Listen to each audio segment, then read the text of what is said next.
অন্নপূর্ণা ভান্ডারে ৩,০০০ টাকা কারা পাবেন কারা পাবেন না দেখে নিন এই ভিডিওতে। অন্নপূর্ণা ভান্ডার কারা পাবেন? কোন মহিলা অন্নপূর্ণা ভান্ডারের ৩,০০০ টাকা পাবেন না? ফর্ম ফিল আপ কি করতে হবে?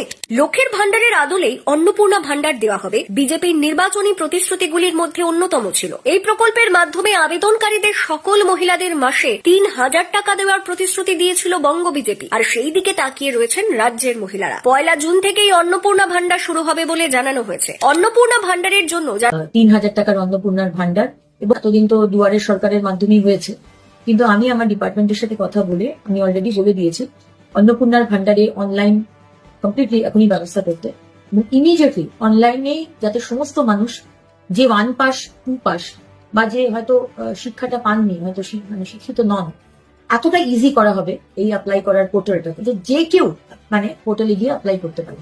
সুতরাং অনলাইনে অন্নপূর্ণার ভান্ডার আমার প্রত্যেকটি বাংলার মা বোনেরা যাতে অ্যাপ্লাই করতে পারে, আমরা কিন্তু সেই ব্যবস্থা করছি ইমিডিয়েটলি।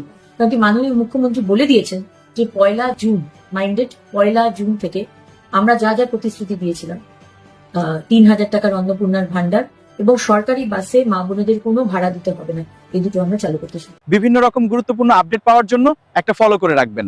ভিডিওগুলো ভালো লাগলে একটা লাইক করে শেয়ার করে দিবেন সবাই। ধন্যবাদ সবাইকে।